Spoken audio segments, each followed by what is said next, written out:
चुनाव की बात है तो मुझे जो भी निर्देश मिलेगा, जी।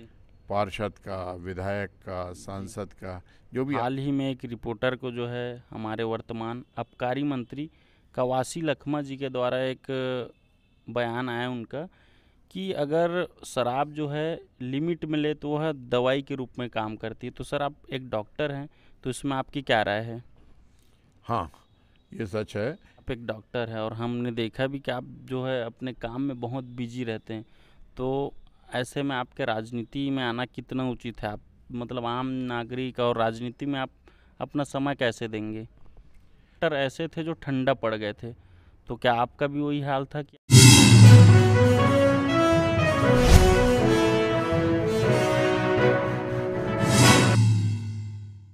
जय हिंद, जय भारत, जय जोहार, जय छत्तीसगढ़। मैं अमित कुमार और आप सभी का स्वागत है टीजीबी मीडिया में। आज हम आए हैं बैकुंठपुर और हमारे बीच उपस्थित हैं चिकित्सा प्रकोष्ठ जिला संयोजक एवं प्रदेश कार्यकारिणी सदस्य डॉक्टर राकेश शर्मा जी। सर्वप्रथम स्वागत है सर आपका। बहुत बहुत धन्यवाद। सर मेरा पहला क्वेश्चन आपसे ये रहेगा, आपके जो विधानसभा है अभी उसकी स्थिति, वर्तमान स्थिति कैसी है? वर्तमान स्थिति में लगातार उच्च स्तरीय नेताओं के द्वारा जी। भ्रमण किए जा रहे हैं, दौरे किए जा रहे हैं और उनके नियमित निर्देश मिलते रहते हैं, जी। जिसके अनुसार अभी वर्तमान में हमारी स्थिति बहुत अच्छी है। मगर अभी संघर्ष बाकी है। जब तक कि चुनाव पूरा नहीं हो जाता, जी। हमें चुप नहीं बैठना है और सतत संपर्क करते रहना है। अच्छा सर, 2018 के चुनाव में भारतीय जनता पार्टी यहाँ की विधानसभा जो है हारी थी, उसका मुख्य कारण क्या था आपके अनुसार? विपक्ष के द्वारा अनर्गल प्रयास जी। और ऐसे ऐसे लोक लुभावन वादे किए गए जो अभी तक पूरे भी नहीं हुए हैं। जी। उनके कारण जनता दिग्भ्रमित हुई और थोड़ा बहुत असर एंटी इनकम्बेंसी माना जा सकता है जी। कि जो 15 वर्ष से लगातार थे, तो नेताओं के प्रति जनता में थोड़ा वो था। मगर ज़्यादातर जो है इसके लिए मैं समझता हूँ कि लोक लुभावन इनके तरीके और झूठे वादे जिनमें कि जनता भ्रमित हुई। अच्छा सर, इस बार के चुनाव में आपका योगदान किस रूप में रहेगा? मैं सदैव बचपन से ही आरएसएस जी। और भारतीय जनता पार्टी का प्रशंसक रहा हूँ, जी। जी। स्वयंसेवक रहा हूँ। स्कूली जीवन में ही हमारे एक शिक्षक थे, जी। उन्होंने हमें प्रेरित किया था। तो स्कूल समय में, कॉलेज समय में, मेडिकल कॉलेज में भी जबलपुर में हम थे, तो 8-10 लड़के ही इमरजेंसी टाइम में जी। शाखा लगाया करते थे प्रत्येक रविवार को। उनमें हमारे एक प्रोफेसर थे गंडागुले साहब, जी। जो अब नहीं रहे। वो उनका आशीर्वाद मिलता था। भिलाई के एक डॉक्टर तमेर साहब थे, वो हमारे वरिष्ठ थे। जी। और हम साथ के 4-5 डॉक्टर्स प्रत्येक रविवार को जबलपुर में जी। शाखा लगाया करते थे और इससे प्रेरित भी थे। जी सर। और राष्ट्र स्तर में देखा जाए तो मैं सबसे ज़्यादा प्रभावित हुआ था राजमाता सिंधिया से। जी। बचपन में जब हम छोटे थे तब वो आई थी और उन्होंने अपना भाषण दिया था। हम बचपन में बच्चे होने के नाते सबसे आगे बैठे हुए भी थे जी। जी। और इतना ओजस्वी भाषण था उनका, हमें लगता है कि वो आज तक एक दिमाग पर अमिट छाप छोड़ गया। और दूसरा फिर हमारे माननीय प्रधानमंत्री नरेंद्र मोदी जी, जी। जिन्होंने कि इतने अच्छे तरीके से गोधरा कांड को संभाला और जो गुजरात में उन्होंने प्रशासनिक दक्षता दिखाई, जी। जिसके कारण से अन्यथा कितना नहीं हो सकता था। ज़रा ज़रा सी जगह में और ज़्यादा दंगे होते हैं, जिनको बहुत ही कम समय में उन्होंने कंट्रोल किया। तो ये उनकी प्रशासनिक दक्षता, ये भी हमें बहुत प्रभावित की। अच्छा सर, अभी आपके विधानसभा क्षेत्र में कितने विकास कार्य हुए हैं और आपके अनुसार अभी और कौन कौन से विकास कार्य होना चाहिए? देखिए, ये वर्ष तो 5 वर्ष लगभग शून्य रहा। जी। इसमें तो विकास कार्य के नाम पर मुझे नहीं लगता, मुझे कोई दिखाई नहीं देता, किसी को नहीं दिखाई देता कि कोई भी विकास कार्य हुआ है। जी। अभी तो अब असीमित संभावना हैं जिनके के द्वारा हम और बहुत कुछ करना बाकी है, ख़ास तौर से बैकुंठपुर विधानसभा क्षेत्र के लिए। ये जिला मुख्यालय होने के नाते जिला मुख्यालय में जो मिलने वाली मूलभूत सुविधाएं हैं वो तक उपलब्ध नहीं है यहाँ।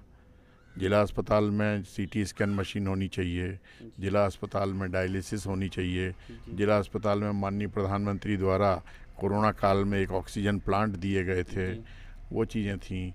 दूसरा ये था मेरा कि अभी जो निजी चिकित्सालय हैं ऑक्सीजन सिलेंडर बाहर से खरीदते हैं, बैकुंठपुर में कोई प्लांट नहीं है। तो ये यदि ये देते, इनको कई बार सुझाव भी दिया गया कि भाई आपका जो ऑक्सीजन प्लांट है उससे ऑक्सीजन बन रही है, आप इसको करें तो इसका आपको रख रखाव मेंटेनेंस वो भी हो सकता है, अन्यथा कुछ दिनों के बाद में वो प्लांट ख़राब हो जाएगा और केंद्र सरकार के भरोसे ये रहेंगे। तो इन्हें अपने आत्मनिर्भर होने की भी इसमें ज़रूरत थी। चौथी जो चीज़ है कि स्वास्थ्य सेवाओं में बड़ी ही लचर व्यवस्था है। आज भी यहाँ से जो केसेस होते हैं, कोई भी न्यूरोलॉजिकल केस है नहीं हो पाता, कोई भी क्रिटिकल केस है नहीं हो पाता, कोई भी इमरजेंसी है डील यहाँ नहीं हो पाती है। तो जिला मुख्यालय में जिसमें कि दर्जनों चिकित्सक हैं और उसके बावजूद भी सैकड़ों बिस्तर का अस्पताल है, आज भी मरीज यहाँ वहाँ भटकते रहते हैं और इनका एक समुचित उपाय या उपचार नहीं हो पाता है। अच्छा सर, जैसे आगामी चुनाव है और अभी देख रहे हैं कि कांग्रेस की सरकार है, तो इस बार के चुनाव में भारतीय जनता पार्टी अपनी सरकार कैसी बनाएगी, कौन सी रणनीति, कौन सा योजना अपनाएगी इस बार? भारतीय जनता पार्टी का एक ही मूल मंत्र है कि सतत जनता के संपर्क में रहें, मेरा बूथ सबसे मजबूत, ये मूल मंत्र है।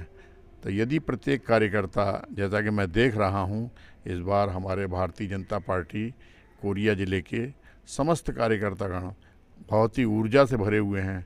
वरिष्ठ नेताओं के लगातार दौरे हो रहे हैं और उससे उनमें लगातार ऊर्जा का संचरण हो रहा है। ये चीज़ें ही हमें जिताएंगी।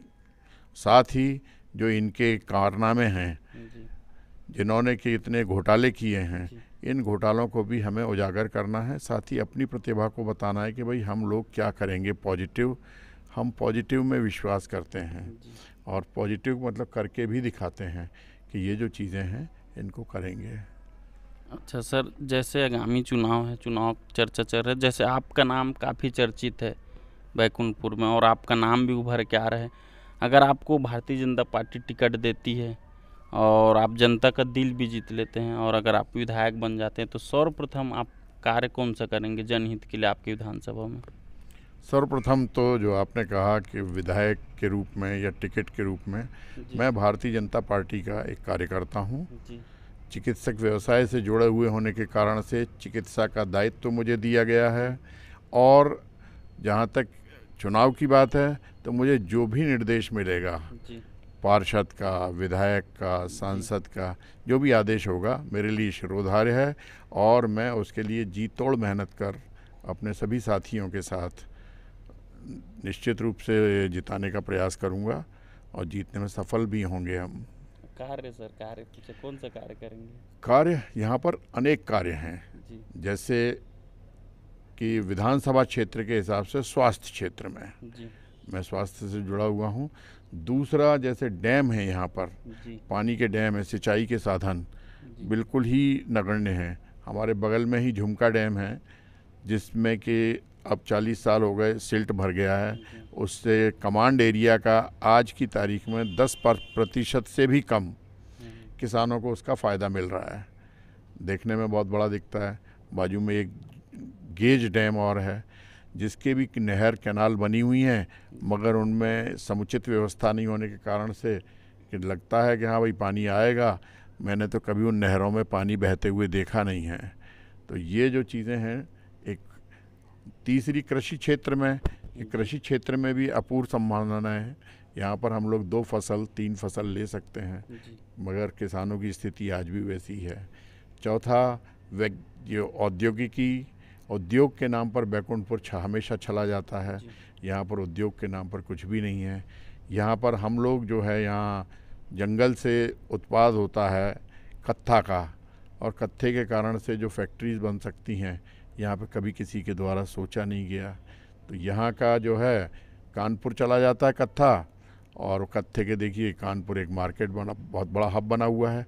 पान पराग का, विमल का, इनके इतने बड़े बड़े एडवर्टाइजमेंट आते हैं, मगर हमारे यहाँ से ही, हमारे यहाँ भरपूर जंगल हैं, कत्था यहीं से जाता है और उसके बाद में भी कोई भी चीज़ नहीं है। इसी प्रकार से रेलवे के द्वारा में भी यहाँ के नेताओं के द्वारा कभी कोई डिमांड नहीं की गई। जैसे तैसे करके एक ट्रेन चालू हुई दिल्ली के लिए, वो एक ट्रेन है, अभी मोदी जी के आशीर्वाद से वो ट्रेन यहाँ से दिल्ली से हमारी कनेक्टिविटी हुई। पहले माननीय लरंग साय जी थे, उन्होंने एक विश्रामपुर से दिल्ली की कनेक्टिविटी की थी, बीच में फिर वो डिस्कनेक्ट हुआ। तो ये संभावनाएं तो अपरिमित हैं, कोई इनकी सीमा नहीं है, और करने के लिए बहुत है। हमको यहाँ से कनेक्टिविटी बढ़ानी है ताकि लोगों के पास में, हमको स्वास्थ्य के क्षेत्र में जागरूक करना है, शिक्षा के क्षेत्र में हमें यहाँ जागरूक करना है। आज भी जो ड्रॉप आउट है हमारे यहाँ का बहुत ज़्यादा है। ड्रॉप आउट मतलब जो बच्चे पढ़ के जाते हैं और 10वीं के बाद में जब बच्चियाँ हैं कॉलेज में, उनके एडमिशन्स बहुत कम हो जाते हैं, वो ड्रॉप आउट है, उसको हमें रोकना है कि भाई ये नहीं होना चाहिए। प्राइमरी में स्कूल में बच्चा पढ़ने जाता है, मिडिल में जब जाता है तो फिर बंद हो जाते हैं।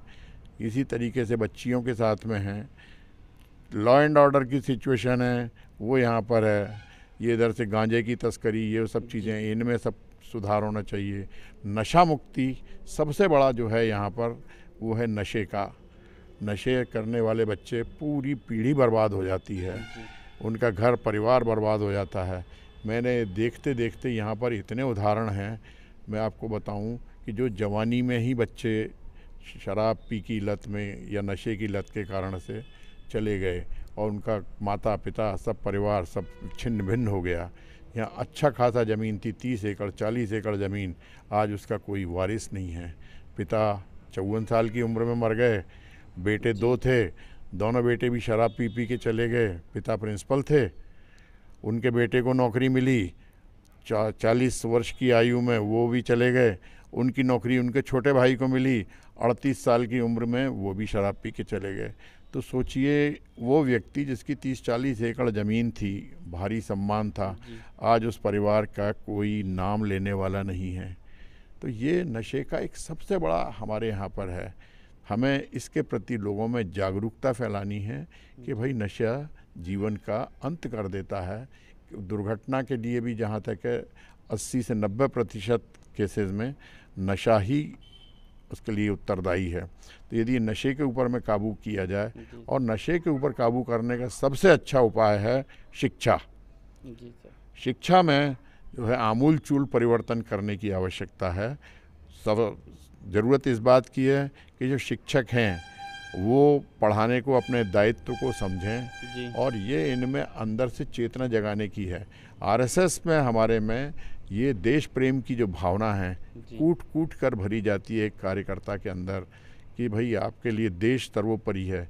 देश प्रेम मतलब ये नहीं कि बॉर्डर पर ही जाके लड़ें, हम अपने अंदर, अपने क्षेत्र में, अपने गांव में, यहाँ भी हम विकास करके और देश प्रेम कर सकते हैं। जैसे चिकित्सक है, अब एक चिकित्सा व्यवसाय के साथ में मैं बताऊँ आपको कि पहले नसबंदी कार्यक्रम चलता था, तो बहुत से लोग यहाँ ऐसे रहते हैं जो इसके कारण से परिवार बढ़ता चला जाता है। इनको समझाने की आवश्यकता है कि भाई बच्चे 2 अच्छे, 2 बच्चों का आप पालन करो, वो बच्चे, उनको अच्छे क्वालिटी का शिक्षा दो और उच्च क्वालिटी के संस्कार डेवलप करो, वो बनेंगे, वो कभी क्रिमिनल नहीं बनेंगे। जो 2 बच्चे हैं, यदि शिक्षा एक होगी तो शिक्षा से क्राइम रुकेगा, शिक्षा एक होगी, शिक्षा से देश की उन्नति होगी, शिक्षा एक होगी तो उद्योगों को मिलेगा। हमारे सोच में, हमारे व्यवहार में, हर चीज़ में मूलभूत जो चीज़ है वो शिक्षा ही है। अभी शिक्षक को क्या है कि बाकी के सारे काम करवाते हैं, भाई जनगणना है तो शिक्षक को लगा दिया, वोटिंग में है तो शिक्षक को लगा दिया, पेड़ों की गणना है तो शिक्षक को लगा दिया, जानवरों की गणना है तो शिक्षक को लगा दिया। तो वो शिक्षक जो है ना, शिक्षा होने के साथ में क्या अपने दायित्व का करवा पाएगा। वही जो बात जब करते हैं कि प्राइवेट स्कूल की, तो प्राइवेट स्कूल का जो शिक्षक है उससे भी कम अवधि में, कम समय में, कम उसके साथ में उस बच्चे को, चूँकि वो लगातार उसका एक ही काम है पढ़ाना पढ़ाना पढ़ाना, तो वो उसके बच्चे प्राइवेट स्कूल में अच्छे निकल जाते हैं। ऐसा नहीं कि जो शासकीय स्कूल हैं उनमें टैलेंट की कमी है, मगर कमी है सिर्फ ये कि उनके पास में शिक्षा के इस दायित्व के अलावा और भी हैं। तो हमें एक तो ये निर्धारण करना है कि भाई हम किसी भी चीज़ को केंद्रित करें तो कैसे करें। शिक्षा के मामले में ये हुआ, चिकित्सा के मामले में भी ऐसा है कि चिकित्सक हैं, बहुत अच्छे चिकित्सक हैं, मगर दायित्व जो है ना, जब राष्ट्रीयता का बोध होगा तब उन्हें ये चीज़ समझ में आएगी कि नहीं, मुझे ये काम मेरे देश हित में करना है। और यही भावना हम जगा दें हमारे यदि प्रत्येक वर्ग में, चाहे राजवार समाज से हो, चाहे साहू समाज से हो, चाहे ब्राह्मण समाज से हो, चाहे क्षत्रिय समाज से हो, चाहे ऊंचला दर्जा निचला दर्जा, मैं इन सबको नहीं मानता। मैं मानता हूँ कि एक देश प्रेम, देशभक्ति वो जो आती है ये अंदर से जज्बा है, और हर भारतीय में वो जज्बा होगा। जिस दिन हमारे कोरिया वासियों में ये जज्बा हो जाएगा, उस दिन हमारा देश में जो कोरिया ज़िले की स्थिति है सर्वप्रथम हो जाएगी, नंबर 1 पे। हम लोग साफ सफाई में नंबर 1 हो जाएंगे, हम लोग शिक्षा में नंबर 1 हो जाएंगे। आज मैं गर्व के साथ कह सकता हूँ कि हमारे ज़िले से IAS ऑफिसर भी पैदा हुए हैं, हमारे ज़िले के बच्चे IPS ऑफिसर भी पैदा हुए हैं, हमारे ज़िले के बहुत अच्छे अच्छे सर्जन हैं, बहुत अच्छे फिजिशियन हैं, बहुत अच्छे उच्च क्वालिटी के साइंटिस्ट भी हैं। तो ये जो चीज़ें हैं ये हमारे ज़िले की उपलब्धियां हैं, मगर इन सब के साथ में अभी अंत नहीं है, क्योंकि मैं देखता हूँ गाँव में आज भी लोग मदिरा के प्रति, शराब के प्रति उनका जो रुझान है, शासन उसके लिए एक ठोस स्तर पर सोचे, और हम इसको प्रयास करेंगे कि हम इसको सोचें। शासन जो एक आमदनी का जरिया बना रखा है कि भाई हाँ, शासन में इससे पैसा मिलता है, वो लोग कहते हैं साहब हमारी गवर्नमेंट चल रही है, हमको इतना करोड़ रुपया मिला, इतना करोड़ रुपया, 1000 करोड़ रुपया मिला।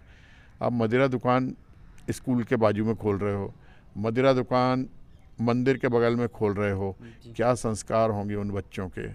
तो ये सब चीज़ें हमें अभी प्रदेश स्तर पे करनी है, और हम करेंगे।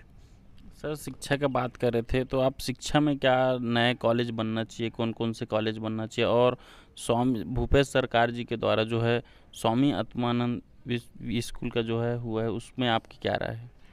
आत्मानंद के बारे में देखिए, एक अच्छी पहल थी भूपेश जी की सोच बड़ी अच्छी थी, मगर ये ऊँट के मुंह में जीरा। 40 छात्रों को ही उसमें मिलता था, बाकी के छात्र रह जाते थे, फिर 50 हुए।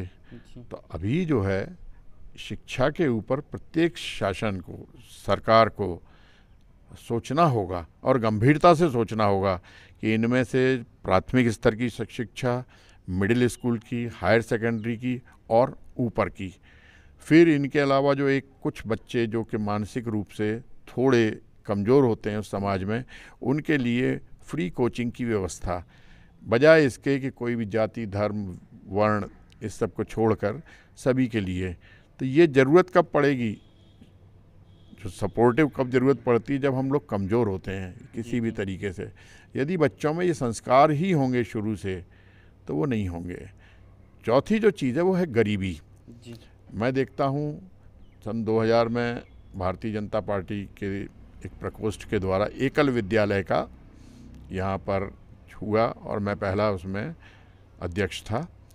जो एकल विद्यालय का बहुत अच्छा मूलभूत था कि भाई आदिवासी इलाके का जो बच्चा है उसको पहले सबसे पहला काम अपनी गाय, बकरी इनका पालन होता है, क्योंकि उससे उसका पेट चलता है।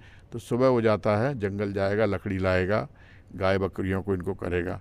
तो शाम के समय में उसी बस्ती के, उसी गांव के बच्चों को, एक जो अच्छा 10th या 12th का बच्चा होता था, जो सबसे ज़्यादा पढ़ा लिखा होता था, उस गांव में है, शासकीय सेवा नहीं है, उस बच्चे के द्वारा बाकी के और बच्चों को शाम को क्लास लगाते थे, और उस कक्षा के साथ साथ, शिक्षा के साथ साथ उसको खेल कूद में करके ये इनका होता था कि भाई खेल खेल में ही वो शिक्षा को ग्रहण करें, उनसे संस्कार उत्पन्न होते थे। एक ये बहुत ही एक अच्छी योजना थी और अभी भी चल रही है। एकल विद्यालय की आवश्यकता है इसमें सतत मॉनिटरिंग की, लगातार हम लोग इसके ऊपर में करते रहेंगे, मॉनिटरिंग करेंगे। एक दूसरा एक जो है ये अभी देश के लिए अग्निवीर की जो थी, मैं इसे बहुत ही अच्छी एक योजना मानता हूँ कि हमारे देश में अग्निवीर बनने के साथ बच्चों में एक संस्कार होंगे, देश प्रेम की भावना जागृत होगी। मगर कुछ स्वार्थी लोगों के द्वारा उसको उस समय इतना तूल दिया गया और गलत तरीके से प्रचार किया गया कि वो बाइक क्या करेगा, बाइकाट किया गया। और वो फिर भी देखिए उसमें 2 एडमिशन हो गए, 2 बैच चल रहे हैं।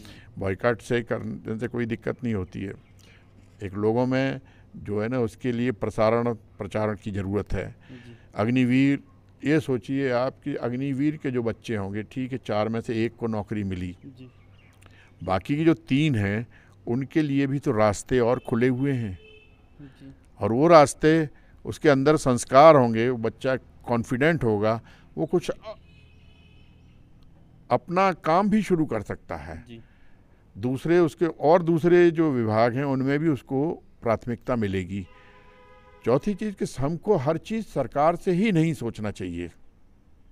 मैं जो सोचता हूँ शासन के लिए ये संभव भी नहीं है कि प्रत्येक व्यक्ति को रोजगार दे सके, मगर हम लोग स्वावलंबी बने। आज जो कहते हैं कि मोदी जी ने साहब 2 करोड़ लोगों को नौकरी का वायदा किया था, कहाँ गई? मैं कहता हूँ कि मोदी जी के जो काम हैं 2 करोड़ नहीं, वो 20 करोड़ नौकरियाँ दे चुके हैं। कैसे? लोगों को, यदि एक रोड बन रही है, नेशनल हाईवे बन रहा है, तो हाईवे बन रहा है तो 2-4 लोगों की बात नहीं होती है, लाखों लोग उसमें इन्वॉल्व होते हैं। फिर जो हाईवे के किनारे में बनते हुए पेट्रोल पंप बनते हैं, हाईवे के किनारे रेस्टोरेंट बनते हैं, हाईवे के किनारे और भी जो उद्योग लगते हैं, हाईवे के किनारे और जो दुकानें लगती हैं, डेली यूज़ की दुकानें, गाड़ियों की दुकानें, पार्ट्स, ये सब भी तो एक रोजगार ही है। रोजगार को क्या आप समझते हो कि सिर्फ एक शासन के कार्यालय में जाओ, दस्तखत करो और 1 तारीख को तनख्वाह ले लो? मेरे हिसाब से तो मोदी जी ने देश को किया, और उन्हीं के इन अथक प्रयासों का देखिए ये है कि आज हम विश्व स्तर पर बहुत सारी चीज़ें ऐसी हैं जिनमें कि हम नंबर 1 हैं। अच्छा सर, जैसे मोदी जी की बात चल रहा था, तो केंद्र में आप ही की सरकार है, तो बढ़ती बेरोजगारी और बढ़ती महंगाई में आपकी क्या राय है? देखिए, ये जो चीज़ थी, बढ़ती बेरोजगारी और बढ़ती हुई महंगाई, ये तो एक हमेशा दिग्भ्रमित करने का मुद्दा रहा है। आप इतने कॉन्फिडेंट हो, आपकी अर्निंग बढ़ जाए, आपकी आमदनी बढ़ जाए, मुख्य मुद्दा ये होना चाहिए कि आप स्वस्थ रहें, आपकी आमदनी बढ़े, आपके परिवार की आमदनी बढ़े। अभी जो मोदी जी ने एक किया है कि हमको लखपति परिवार बनाने हैं, और उनमें महिलाओं का योगदान, तो महिलाओं के लिए उन्होंने स्व सहायता समूह और इसमें तरह तरह की योजनाएं की हैं। ये भी एक रोज़गार का ही साधन है, ये भी एक रोज़गार का ही तरीका है जिससे कि रोज़गार मिल रहा है और उनकी लाखों रुपए की आमदनी हो रही है, और इसमें दिनों दिन वृद्धि होती जा रही है। ये है। रह गया महंगाई। महंगाई देखिए, हमारे देश में मोदी जी का कुशल नेतृत्व तो ऐसा रहा कि आप आजू बाजू के और विश्व के दूसरे देशों को देख लो, इनकी कमर टूट गई। मैं नाम नहीं लूँगा, मैं बताऊँगा हमारे पड़ोस के ही जो 2-3 देश हैं, उनकी स्थिति आपके सामने छुपी नहीं है, चाहे वो राजनीतिक हो, चाहे आर्थिक हो, दिवालियापन के कगार पे आ गए। हम लोग इसी कारण से कि हमारे अंदर में हमारी माननीय मोदी जी ने उसको रूट लेवल पे किया कि लोगों में जागरूकता आई, चाहे वो अग्निवीर के तौर पर हो, चाहे वो स्व सहायता समूह के तौर पर हो, चाहे वो हर ज़िले में मेडिकल कॉलेज खोलने का सपना था, स्वास्थ्य विभाग की जैसे बात करें तो मैं जानता हूं कि सन 80 के आसपास हमारे छत्तीसगढ़ में रायपुर मेडिकल कॉलेज में 60 सीटें थीं, सिर्फ यहाँ पर एक साल में 60 बनते थे चिकित्सक। आज की तारीख में 2300, जी 2300। सोचिए आप कितना गुना, इतनी गुना आबादी तो नहीं बढ़ी है। जी ये हमारे मोदी जी की ही सोच है कि भाई शिक्षा का और चिकित्सा का इनका विस्तार हो। तो जो चिकित्सा शिक्षा है, जी मेडिकल एजुकेशन, उसके तहत ये हुआ। और मैं बताऊं आपको जी कि एक बच्चों में होती है इच्छा, जी हमारे यहाँ भी होती है। बचपन में छोटे थे हम भी सोचते थे कि डॉक्टर बने, जी पीएमटी दी। पूरे मध्य प्रदेश में 302 जनरल सीट थी, टोटल 720 सीटें थीं। अब बहुत से बच्चे ऐसे थे जो परिवार से थे जिनके पिता जो थे या पिता माता दोनों जी चिकित्सक थे, बच्चे को चिकित्सक बनाना चाहते थे, नहीं हो पाया। जी उन्होंने क्या किया, प्राइवेट मेडिकल कॉलेज, उसमें भी नहीं हुआ। चलो भाई, जो आजू बाजू के देश हैं, कोई रूस जा रहा है, कोई तजाकिस्तान जा रहा है, कोई चीन जा रहा है, वहाँ से अब आप सोचिए कि हमारे यहाँ की हर वर्ष जी अरबों रुपए की संपत्ति, अरबों रुपया वो बच्चे और उनका परिवार खर्च करके चाइना, रूस, यूक्रेन, कजाकिस्तान, तुर्कमेनिस्तान यहाँ जा के यहाँ से एमबीबीएस की डिग्री लेके आते थे। और उसके बाद में फिर हमारे यहाँ का जो होता था उस बच्चे का कितनी होती थी पासिंग रेट जो थी। मेडिकल काउंसिल ऑफ इंडिया यहाँ पर आने के बाद में एक परीक्षा लेती है, MCI, उसके बाद में फिर यहाँ रजिस्ट्रेशन होता है। 12% जी 12% को लोग वाग पास होते हैं बच्चे, 12 से 16%। तो 100 बच्चे परीक्षा में बैठते हैं, वहाँ से जो बाहर से पास होके आए, और उनमें से 12 बच्चे वो स्ट्रीम में आ पाते हैं, मेन लाइन में। अदरवाइज बाकी के जो हैं फिर दोबारा कोशिश करते हैं। तो लाखों जो डॉक्टर्स हैं जो डिग्री लेकर आए हैं विदेशों से MBBS की, हमारे यहाँ पे नहीं कर पा रहे वो प्रैक्टिस। आज मोदी जी के प्रयास से ये जो पैसा बाहर जा रहा था, ये पैसा काफ़ी हद तक रुक जाएगा, क्योंकि हमारे ही देश में सोचिए आप कितना पैसे का होता था। तीसरा एक इसका हमारे चिकित्सकों का एक इतना बड़ा योगदान रहा कि आज हम देखते हैं कि दिल्ली में, मद्रास में, बॉम्बे में, बाहर के देशों से लोग बाग हमारे यहाँ आते हैं। हमारे यहाँ इतनी सस्ती है चिकित्सा, चाहे सीजरियन ऑपरेशन हो, चाहे हार्ट के ऑपरेशंस हों, जो प्लांट सर्जरी हैं हमारे देश में आज भी विश्व स्तर पर काफ़ी सस्ती है। और एक मेडिकल टूरिज़्म के साथ में नाम से ये इसको विकसित कर रहे हैं। ये भी एक बहुत बड़ा हमारे यहाँ की उपलब्धि है। इसके कारण से जितने चिकित्सक हमारे यहाँ से बनेंगे, 40 वर्ष पूर्व जब मैं मेडिकल में एडमिशन लिया था उस समय लगभग 103 मेडिकल कॉलेज थे। आज की तारीख में 650 से ज़्यादा मेडिकल कॉलेज हमारे यहाँ पर चालू हैं। तो ये जो मेडिकल कॉलेज हैं 650 से ज़्यादा, इनके जो चिकित्सक और इसके बाद में पोस्ट ग्रेजुएट चिकित्सक, स्नातकोत्तर, विशेषज्ञ, इनकी जब टीम होगी, हम विश्व स्तर पर इनको प्रतिस्पर्धा में हम उनसे कहीं कहीं आगे निकलेंगे और निकल रहे हैं। आज भी है स्थिति है। अच्छा सर, जैसे बीच में नशे की बात चल रही थी और हाल ही में एक रिपोर्टर को जो है हमारे वर्तमान आबकारी मंत्री कवासी लखमा जी के द्वारा एक बयान आया उनका कि अगर शराब जो है लिमिट में ले तो वह दवाई के रूप में काम करती है। तो सर आप एक डॉक्टर हैं, तो इसमें आपकी क्या राय है? हाँ, ये सच है कि एक लिमिट में, मगर वो लिमिट कब बढ़ जाती है पीने वाले को पता ही नहीं रहता। शिक्षा उसके लिए बहुत ज़रूरी है। पीने वाले की लिमिट, पहले एक पैग लिया 30 ml, वो मेडिकल डोज है, मगर 30 ml के बाद में कब बढ़ जाता है उस पीने वाले व्यक्ति को ही नहीं पता होता कि कब वो टॉक्सिक डोज में पहुंच जाता है, जो कि जीवन के लिए हानिकारक है। कवासी जी की बात कुछ हद तक मतलब मैं कह सकता हूं कि इनिशियली ठीक है, मगर इसका मतलब ये नहीं कि प्रत्येक व्यक्ति को नशा ही करे। नशा ज़रूरी ही हो, शराब ज़रूरी हो, हमारे यहाँ भोजन ज़रूरी है। दाल चावल रोटी, या नॉनवेज खाने वालों के लिए, जो तटीय लोग हैं उनके लिए मछली, ये आवश्यक चीज़ें हैं। मगर शराब का आवश्यक है ये तो नहीं। हाँ, चिकित्सा एज ए चिकित्सक उसमें कह सकता हूँ कि कभी जब ज़रूरत होती है, पेशेंट की भूख नहीं होती है, निराशा में होता है, तो उसके लिए थोड़ा मात्रा में हम लोग सलाह देते हैं, या मेडिसिन्स जिनमें कि अल्कोहल की मात्रा होती है वो दी जाती हैं।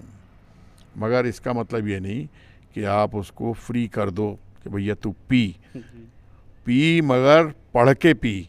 यदि तेरी एजुकेशन इतनी अच्छी होगी तो तू जान जाएगा कि भाई मैंने इतने लिया है, ये मेरे लिए, जीवन के लिए, मेरे परिवार के लिए, मेरे बच्चों के लिए, मेरे माँ बाप के लिए, समाज के लिए ये घातक है। जब आदमी को खुद ही पे कंट्रोल नहीं रहेगा, सामने में बस से टकरा जाएगा, ट्रक से टकरा जाएगा, गाड़ी चला रहा है गाड़ी से गिर जाएगा। आज जितने एक्सीडेंट होते हैं उसमें से 90% कारण तेज़ रफ्तार और दिमाग का असंतुलन, दिमाग का असंतुलन का कारण उद्वेग का कारण शराब। तो कहीं ना कहीं रूट में ये चीज़ है। शराब आप लो मगर सीमित में। हमारे देश में, हमारे प्रदेश में महुआ की शराब के ऊपर में किया गया।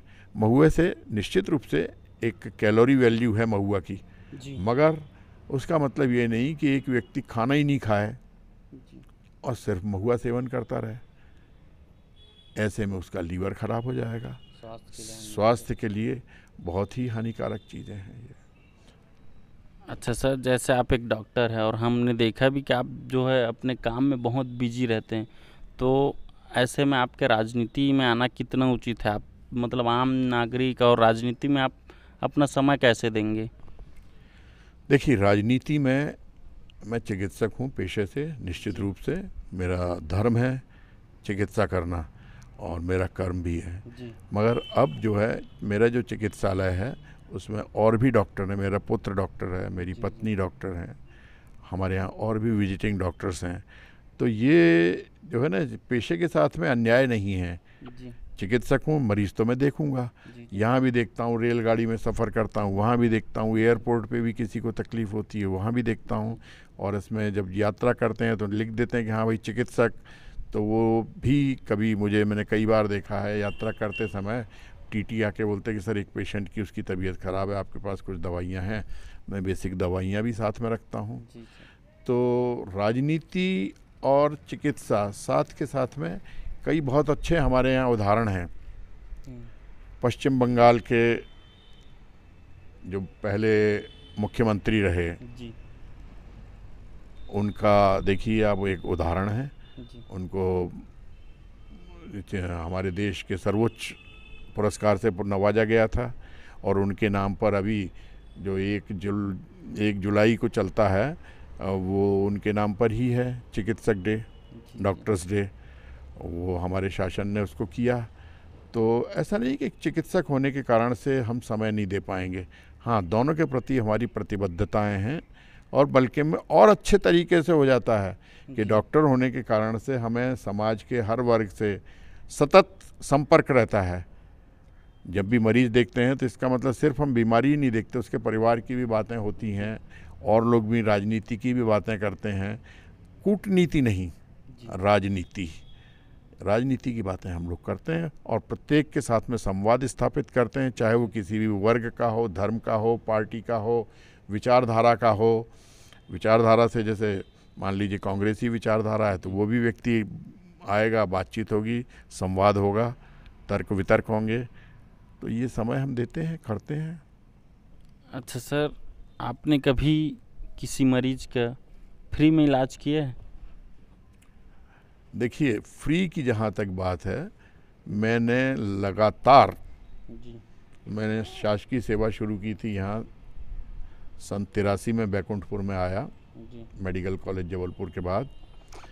उसके बाद में एक टीकाकरण कार्यक्रम हमारे यहाँ शुरू हुआ था, ICDS। मैंने उस समय से शुरुआत की थी निःशुल्क। कैसे भाई, टीकाकरण में हम देखते थे बच्चों का रुझान बहुत होता था हमारे यहाँ की, जब नर्स जाती थी टीका लगाने तो बच्चे भाग जाते थे और कई जगह में फॉल्स रिपोर्टिंग करते थे लोग। मैंने कहा नहीं, ये चीज़ नहीं होनी चाहिए। तो हर एक 144 आंगनवाड़ियों में 1 साल से भी कम समय में हमने दौरे किए और प्रत्येक आंगनवाड़ी में उस समय मैं बच्चों को प्रोत्साहित करने के लिए एक थाली, एक कटोरी और एक गिलास, पहला इनाम थाली, दूसरा एक गिलास, तीसरा कटोरी, वो बच्चों को प्रोत्साहित करने के लिए इस आंगनवाड़ी में ये हैं जो कि सबसे अच्छे स्वस्थ बच्चे हैं जिनको टीका भी लगा है, उसके हिसाब से नंबरों की मार्किंग करते थे। जब ये हुआ तो इसके बाद में 144 आंगनवाड़ी में फर्स्ट और सेकंड उनको हमने 26 जनवरी के दिन बुलाया था। जी सर। यहाँ पर ही उस समय एक सबसे बड़ा हॉल है शहर में, उसमें तो हम लोग चिकित्सक लोगों ने एक कैंप किया और 26 जनवरी के दिन उनको करके 25 को था, 26 को इनको इनाम दिया था। तो सारे बच्चों का फर्स्ट सेकंड जो आए थे उनमें से फिर हम थे चिकित्सक लोगों का ग्रुप था, 4 डॉक्टर्स थे, उन्होंने उनका परीक्षण किया और प्रथम, द्वितीय, तृतीय इन लोगों को क्रमशः 3000, 2000 और 1000 वो हमने अपने पास से ही इनाम दिया था। और एक बच्चा उनमें सबसे अच्छा था, मगर चूंकि वो चिकित्सक का पुत्र था तो कोई ये न कहे, उसको एक विशिष्ट पुरस्कार दिया कि भाई के डॉक्टर्स हैं या डॉक्टर साहब ने डॉक्टर साहब को दे दिया। हमने कहा नहीं, बट वो डिजर्व करता था, वो उसकी हेल्थ सबसे अच्छी थी, उसके टीकाकरण भी थे और बाकी का मानसिक स्तर भी ठीक था, तो उस बच्चे को हमने अलग विशिष्ट पुरस्कार किया था। वो एक पहला चरण चढ़ा था करीब 1-1.5 साल का। दूसरा चरण फिर हमने एक शुरू किया था सन 93 से लेकर लगभग मिडिल ऑफ 96 के मध्य तक। उस दिन प्रत्येक शुक्रवार को अस्पताल से उठने के बाद 1 बजे के बाद में हम गांव जाते थे। किसी भी गांव में जहां से सरपंच की, कोई कार्यकर्ता की कोई आ जाती थी, खबर आती थी, उस गांव में जाते थे। अपनी तरफ से निःशुल्क उस गांव के लोगों का, पूरे गांव में जितने भी लोग इकट्ठे होते थे, 25, 50, 60, 70, 80, अकेले हमने शुरू किया था। बाद में फिर लोग बाग जो स्वयंसेवी लोग थे हमारे साथ जुड़ते गए और उस कड़ी का ये करीब 3.5 वर्ष तक चला। उसका हमें फ़ायदा भी मिला और नुकसान भी झेलना पड़ा। नुकसान ये हुआ कि जो कांग्रेस के उस समय विधायक थे, मंत्री थे, उनको गलतफहमी हुई कि डॉक्टर साहब ये जो कर रहे हैं अपनी जेब का पैसा खर्च करके चुनाव की तैयारी कर रहे हैं। 1 वर्ष में उन्होंने हमारे 6 ट्रांसफ़र करवाए और अंततः हमने फिर नौकरी भी छोड़ी। हमारे बच्चे छोटे थे, पढ़ते थे। हमने कहा साहब हमें इतना सुकून मिलता है एक दिन इन लोगों के पास में जाके, उन गांव के लोगों के पास में जाके आप देखो तो सही, एकदम गरीब आदमी है, शरीर पे कपड़ा नहीं है। उस समय तो स्थिति ये थी 96-97 के आसपास, लोगों के पास में अप्रोच नहीं थी। वो तो हमारे यहाँ माननीय प्रधानमंत्री अटल बिहारी वाजपेयी जी की देन है कि PMGSY के तहत रोड्स बन गई, उनका नेटवर्क बन गया, पूरा जाल बिछ गया। मगर उसके पहले की आप कल्पना करो, बैकुंठपुर से यहाँ 5 किलोमीटर दूर देवरी गांव है, वहाँ जाने के लिए 25 किलोमीटर घूम के जाना पड़ता था। बड़गांव जाने के लिए लगभग 20 किलोमीटर घूम के जाना पड़ता था। क्यों भाई? नहर पे पुल ही नहीं था, रोड ही नहीं थी, सड़क ही नहीं थी, स्कूटर से जा नहीं सकते थे, मोटरसाइकिल होती थी उसको खेत में घुसा देते थे, वहाँ होके जाते थे। तो निःशुल्क का जहाँ तक है मुझे याद नहीं आता कि कितने, उसके बाद में फिर ये यहाँ भी अभी मैं लगातार कैंप कर रहा हूँ। अभी अनेकों गांवों में कैंप किए हैं। हमारे यहाँ की टीम है, हमारे कार्यकर्ताओं की टीम है, स्वास्थ्य विभाग के हमारे कर्मचारी हैं, वो लोग जाते हैं अस्पताल के। हम लोग जाके वहाँ रक्त परीक्षण करते हैं, ब्लड प्रेशर देखते हैं, कई बार यूरिक एसिड वगैरह देखा है और उस गांव में निःशुल्क दवाइयाँ वितरित की हैं, उनका उपचार किया, सलाह दी है। तो मुझे याद नहीं आता आप कहा कितने लोग, अनगिनत, इनकी संख्या लाखों में भी हो सकती है, जिनका कि उपचार आज से नहीं, मैं सन 84-85 से कर रहा हूँ। बहुत ही सराहनीय काम है सर आपका, इसके लिए आपको साधुवाद। अच्छा सर, हाल ही में जो है कोरोना काल आया था, बहुत ही दुख भरी दास्ता थी लोगों की, तो कई डॉक्टर ऐसे थे जो ठंडा पड़ गए थे, तो क्या आपका भी वही हाल था कि आप कैसे मदद किए थे? देखिए, हौसला आपका बुलंद हो, जी। हौसला आपका बुलंद हो, मौत तो आनी है, वाह। मगर आपका जो ज्ञान है, जी। आपकी जो सेवा भावना है, जी। आपको जो ईश्वर ने शक्ति दी है, जी। उसका आप उपयोग करें, मानव मात्र की सेवा करें। मेरा अस्पताल कोरोना काल में एक दिन भी बंद नहीं रहा। जी। गंभीर से गंभीर मरीज आते थे, जो दवाइयाँ जो पॉजिटिव थे, जिनके साइड इफ़ेक्ट्स होते थे, उनको यहाँ पे जिला भी अपन भेजते थे। यहाँ पे चूँकि कोरोना का एक आईसीयू यूनिट था, अलग से आइसोलेशन वार्ड था, उस समय जो नॉर्म्स थे उसके हिसाब से काम किया। और कोरोना काल में भी हमने यहाँ पर मरीजों का उपचार किया।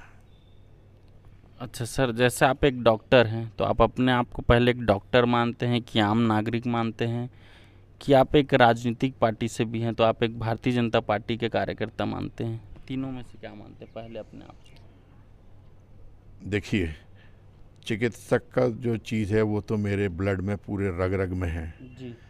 मैं, यदि कोई मुझसे सोते समय भी कोई फ़ोन करके पूछता है तो मैं उसको जवाब देता हूँ, सलाह देता हूँ। तो चिकित्सा मेरा पहला, जो कि मेरे सन 76 से मैं कर रहा हूँ, ये है। अब रह गई बात भारतीय जनता पार्टी का, वो मेरे संस्कार हैं। अच्छा। भारतीय जनता पार्टी के जो संस्कार हैं वो मेरी नीतियाँ हैं, वो भी मेरे साथ में बचपन से ही हैं। तो इनको मैं दोनों को अलग नहीं कर पाता। चिकित्सक होने के कारण से सेवा भाव, और भारतीय जनता पार्टी के कार्यकर्ता होने के कारण से सेवा भाव, ये दोनों ही चीज़ें एक दूसरे की पूरक हैं। तो मैं राजनीतिक भी हूँ और चिकित्सक भी हूँ। पहले क्या मानते हैं सर आप? पहले प्राथमिकता किसको देंगे अगर? भाई, जीवन काल में देखिए, जीवन बचाना सबसे प्राथमिकता होती है। जी सर। मैं एक राजनीतिक यदि कोई कार्य भी कर रहा हूँ और मुझे लगता है कि ये एक पेशेंट है मेरा, मर रहा है, जी। तो मैं उसका उपचार करना सबसे पहले समझता हूँ। तो पहला काम मेरा चिकित्सक का है। जी सर। इसके कई उदाहरण हैं। मैं एक बार आपको किस्सा बताता हूँ। जी। जी। मैं एक मित्र के बेटे की शादी में जी। मध्य प्रदेश जा रहा था, मेरा रिजर्वेशन था, जी। मुझे उत्कल पकड़नी थी। मैं यहाँ से निकला हूँ, कोतमा के आगे गया हूँ जी। कि मुझे एक यहाँ के एक बहुत अच्छे हमारे प्रशंसक हैं, हमारे बोलना चाहिए पारिवारिक संबंध भी हैं, और वो लड़का मुझे बहुत मानता था। जी। उसका फ़ोन आया, रोने लगा कि सर पत्नी की तबीयत बहुत ख़राब है। क्या हो गया भाई? ब्लीडिंग हो गई है, टाइम पूरा हो गया, दर्द है। जी। तो मैंने कहा भाई वहाँ और डॉक्टर्स हैं, दिखा लो किसी को। जी। तो वो फ़ोन पे एकदम चुप हो गया। तो मैंने तुरंत गाड़ी रोकी, वहाँ से मोड़ी। मैं, तुम चिंता नहीं करो, मैं 1 घंटे में आ रहा हूँ, उसको ओटी में ले लो। आज वो बच्चा काफ़ी वयस्क है। तो वो लोग जो हैं संबंध, सोचिए जीवन भर के संबंध होते हैं। एज ए चिकित्सक, एक और चिकित्सक का मैं उदाहरण देता हूँ कि जिस समय स्थानांतरण हुआ था मेरा, हम दोनों पति पत्नी, आदेश मिल गया था कि आपका स्थानांतरण अनूपपुर हो गया। तो एक महिला प्रसव पीड़ा के साथ, बहुत सारे नेता लोग उसको लेके आए कि डॉक्टर साहब इसको ब्लीडिंग है, इसको बचाना है। जी। मैंने, भाई मेरा तो ट्रांसफ़र हो गया है। जी। जी। तो अभी तो आप अस्पताल में हैं। हमने कहा चार्ज देना बाकी है, बाकी का हम हैं तो अस्पताल में, मगर सोचिए अब कैसे करें। जी। मना कर दिया पहले हमने। फिर जब जैसे ही उसकी आंखों में देखा तो वो पीड़ा देख करके सारी चीज़ें भूल गए हम, और तुरंत उसका ऑपरेशन किया। आज वो बच्चा लगभग 30 वर्ष का है। जी। 28 से 30 वर्ष का होगा।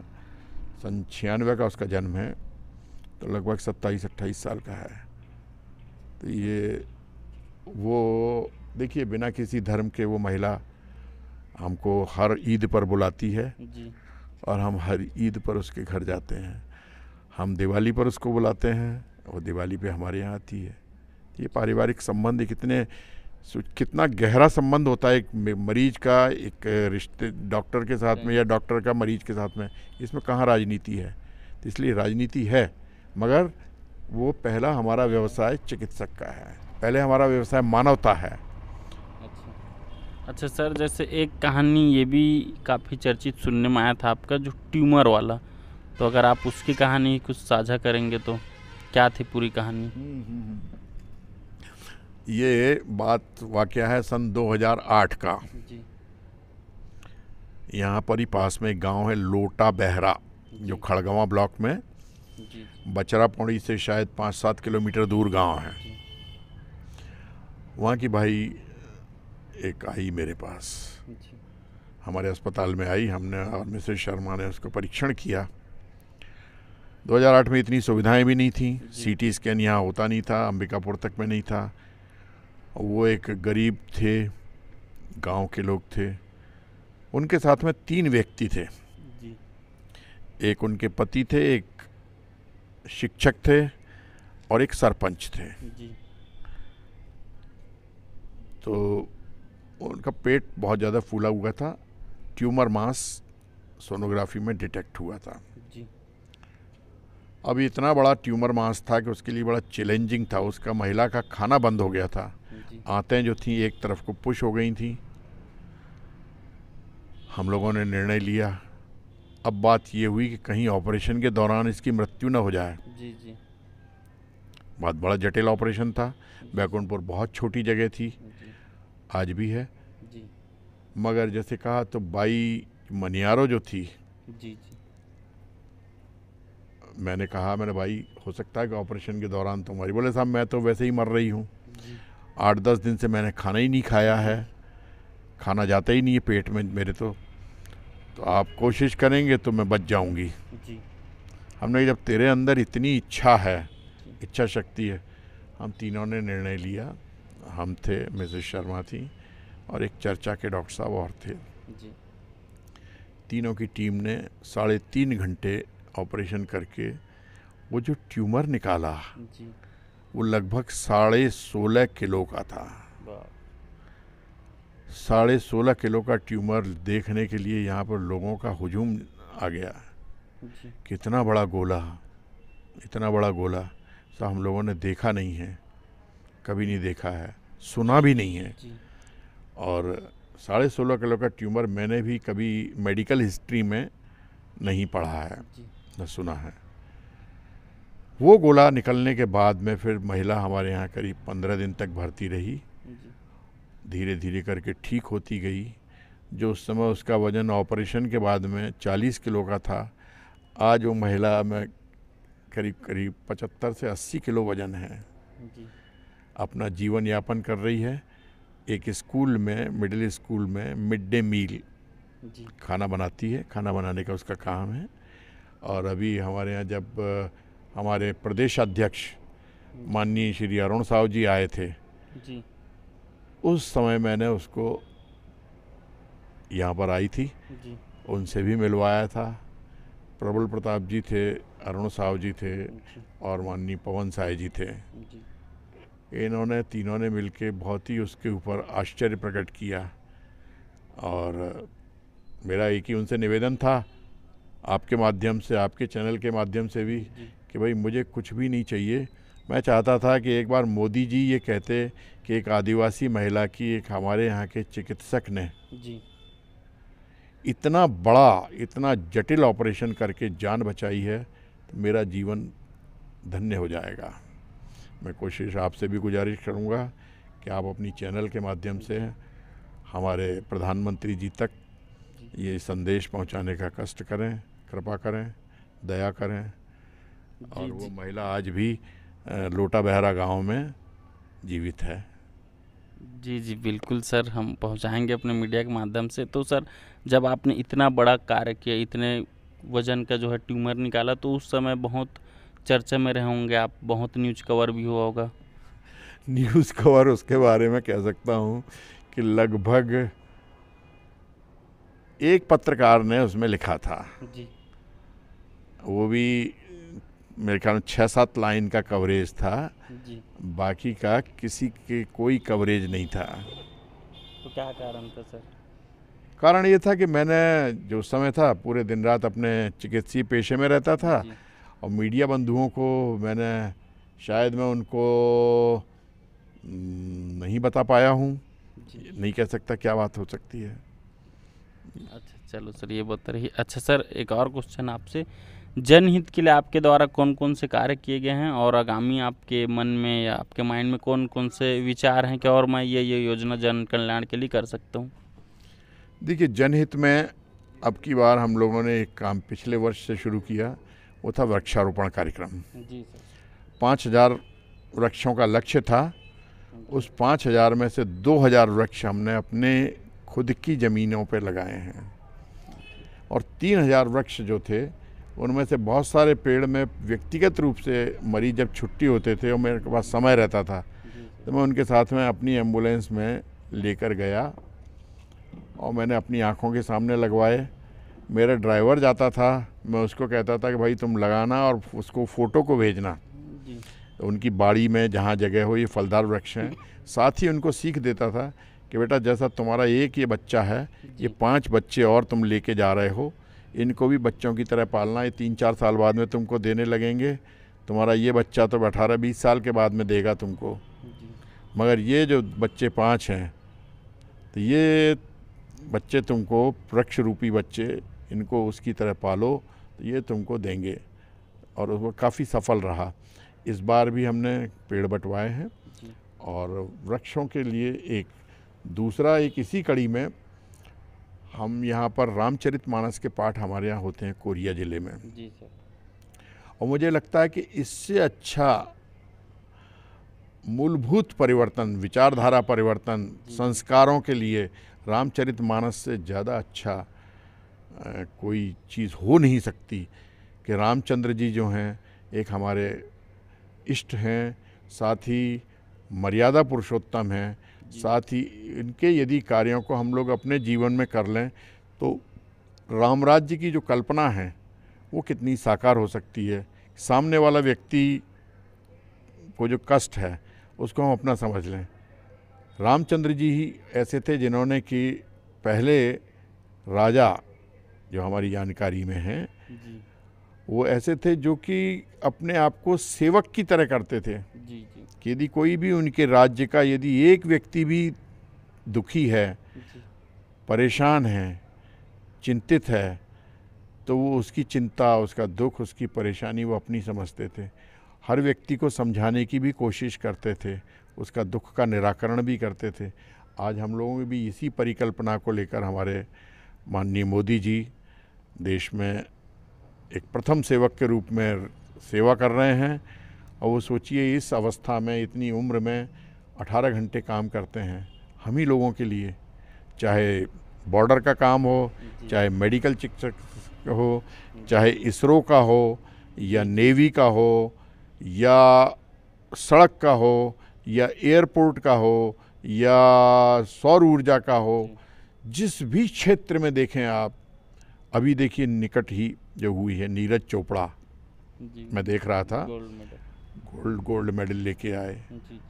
हम लोग इनके 14 के पहले एक कल्पना भर करते थे कि यार तालिका में पहला नंबर अमेरिका, चीन, हम लोग खोजते थे हमारा नंबर कहाँ है, 14वां नंबर, 20वां नंबर। इतना बड़ा देश आज हम लोग तालिकाओं की सूची में प्रथम 3 में आने लगे हैं।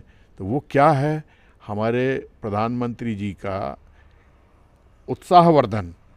टैलेंट की कमी नहीं है, आज भी मैं कहता हूँ कि टैलेंट की हमारे देश में कोई कमी नहीं है। चाहे विकलांगों का वो हो ओलंपिक हो या वैसा ओलंपिक हो या और कोई एथलेटिक चैम्पियनशिप हो, कोई टैलेंट की कमी नहीं है। इनको ज़रूरत है एक प्रोत्साहित करने की। और मोदी जी इतना समय निकालते हैं कि प्रत्येक खिलाड़ी के साथ में संवाद स्थापित करके व्यक्तिगत रूप से उसको प्रोत्साहित करते हैं। तो ये एक नेता की जो राम राज्य के प्रति है बहुत बड़ी सोच है। इसी कड़ी में हमने किया, जब रामचरितमानस के पाठ हो रहे थे तो यहाँ एक जगह हमें आमंत्रित किया गया था मुख्य अतिथि के तौर पर। उस जगह जब हम गए तो हमने देखा कि 28 रामायण की मंडलियाँ थीं। जो उस गांव में थी, अखंड पाठ था, तो ये लोग पढ़ रहे थे।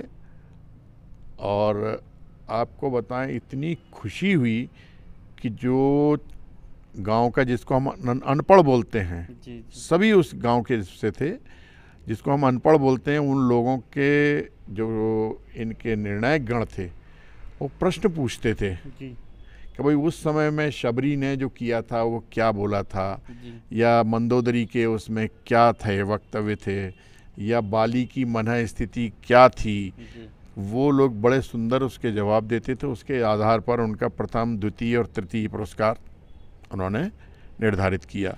तो निर्णायक गण और ये थे। हमने पूछा लोगों से कि भाई आप जो रामचरितमानस पाठ कर रहे हो, करते हो, इनमें से पूरे समुदाय में, हम सुबह के टाइम गए थे, जी, कितने लोग ऐसे हैं जो अयोध्या का भ्रमण किए हैं। तो आपको बताऊं, मैं उसमें से सिर्फ एक बंदा ऐसा था कि सर मैं एक बार गया हूं अयोध्या, शरीर एकदम रोमांचित हुआ है। मैंने राम के प्रति, ये लोग रामचरितमानस के प्रति एकदम से समर्पित हैं। मतलब सोचिए, जब परीक्षा देने जाते हैं तो पूरा पढ़ाई करके जाते हैं हम लोग। रामचरितमानस इतना बड़ा ग्रंथ है, उसमें से ये लोग पढ़ पढ़ के गए होंगे, जवाब दे रहे हैं। तो मैंने उसमें कहा, मैं देखिए जो फर्स्ट आएगा, जी सर, जो भी है उसको, और निर्णायक गण, जी, इन दोनों को, और हमारे यहाँ के 2 वॉलंटियर्स, जी, इनको हम अयोध्या अपने खर्चे से भेजेंगे। बहुत सुंदर। और वो लोग गए, वहाँ रुकने का, घूमने का, आने जाने का हमने व्यवस्था की थी, और वो लोग बहुत ही प्रभावित हुए। अब बात हुई, उन्होंने कहा, बोले सर बाकी के और जो पार्टिसिपेंट हैं, मैंने कहा ठीक बात है भाई, 28 गांव के लोग थे। मैंने, अब आप लोग इनमें से एक एक कर लो। इनमें एक मुखिया होता था उसका, जी, तो मैंने कहा एक एक व्यक्ति 28 गांव का, इसको आप कर लीजिए, आप वैष्णो देवी चले जाओ। अच्छा, तो 28 लोगों का वो जो ग्रुप था, उसको वैष्णो देवी भेजा। जी, उनके साथ में भी हमारे 2 कार्यकर्ता गए थे, ताकि इनमें से कोई इधर उधर ना हो जाए। जी, उस ग्रुप में वैष्णो देवी वाले में एक भी ऐसा नहीं था जो पहले वैष्णो देवी गया हो। जी, कुछ लोग उनमें थे जो कि बुजुर्ग वाली श्रेणी में थे, बोले साहब 13 किलोमीटर हम नहीं चढ़ पाएंगे, मैं, आप घोड़े की व्यवस्था करो। जी, बहरहाल वो कैंप भी बहुत सफल रहा, और लोगों ने दिल के अंदर की गहराइयों से साधुवाद किया। और इस सब का क्रेडिट माननीय मोदी जी को ही जाता है कि उनकी जो भावनाएं हैं, उनको देख के हम कोशिश करते हैं कि हम लोग भी एक सिपाही के रूप में कुछ काम करें, और उसको कर रहे हैं। अच्छा सर, एक व्यक्तिगत क्वेश्चन है आपसे। आपका सफ़र यहाँ तक का कैसा रहा? कितना चुनौतीपूर्ण था, कितना चैलेंजिंग था, कि बहुत ही आसान था यहाँ तक का सफ़र आपका? देखिए, एक चिकित्सक का जो व्यवसाय है, धर्म है, कर्म है, हमेशा चुनौती भरा है। जी, जी, हम आज अभी बैठे हुए हैं और एकदम से इमरजेंसी आ जाती है। ये कोई दुर्घटना का कोई पता नहीं है कब आ जाए, और किस टाइप की दुर्घटना हो ये भी पता नहीं है। जी, किसी के हाथ पैर टूटे हों, पेट के अंदर की आंत फट गई हो, जी, बच्चा फंस गया है, या कोई भी चीज़ है। मगर हाँ, आज ये एक चीज़ है कि 40 वर्षों की मेहनत, जी, चुनौतियों का सामना, और इन सब का ये परिणाम ये है कि लोगों में हमारे प्रति, यही ज़िला नहीं, आसपास के ज़िलों में भी हमारे प्रति एक लोगों में विश्वास जगा है, जी, प्रेम जगा है। और उनके प्रेम का परिणाम है कि आज हम कर रहे हैं, यहाँ सब काम कर रहे हैं, सब ठीक से हो रहा है। राजनीति में कैसा सफर? राजनीति का देखिए, राजनीति को और इसको, चिकित्सा को जी, एक अलग नहीं कर सकते। हम जो चिकित्सा करते हैं, दिन भर में मान लीजिए 100 लोगों से मुलाकात हुई, जी, तो एक व्यक्ति से एक परिवार जुड़ा है, तो 500 लोगों के साथ प्रतिदिन संपर्क है, सही, और ये नए नए लोग हैं। तो राजनीति में एक गांव में हम जाते ही हैं, कैंप करते हैं, जी, वो है रोज़ाना। अभी आजकल तो लगातार ही जा रहे हैं। कभी कोई यदि यहाँ कार्य होता है, पार्टी का कार्य होता है, या इमरजेंसी आ जाती है, तो छोड़ करके अपने ज़िले में, बाजू का कोरबा ज़िला, मरवाही ज़िला, जी, मनेंद्रगढ़ ज़िला, तो एमसीबी जो ज़िला है, वहाँ पे हम लगातार कैंप कर रहे हैं। और वो राजनीतिक के कह सकते हैं उसको, मगर साथ में जुड़ा हुआ तो चिकित्सा पेशा ही है। ये निःशुल्क सारे जो होते हैं निःशुल्क परामर्श, निःशुल्क परीक्षण और निःशुल्क दवा वितरण। दवाई भी हम उस दिन करीब करीब ले जाते हैं। हमारी एक टीम है और उसमें हमारे पास में स्टूल हैं, एक टेबल है, फोल्डिंग ये सारे हैं। अपनी गाड़ी में हम रखते हैं। 4-5 कार्टून में जो संभावित दवाइयाँ हैं वो ले जाते हैं। यदि कुछ दवा नहीं मिली या जो वहाँ पे उपलब्ध ऐसी बीमारी हुई तो उसका हम परामर्श देते हैं कि आप ये करवा लो। अच्छा सर, राजनीति में आपका आना कैसे हुआ? आप भारतीय जनता पार्टी को ही क्यों चुने और कब से जो है भाजपा से जुड़े हुए हैं, और भाजपा का जो है मुख्य उद्देश्य क्या है आपके अनुसार? बहुत ही सुंदर प्रश्न।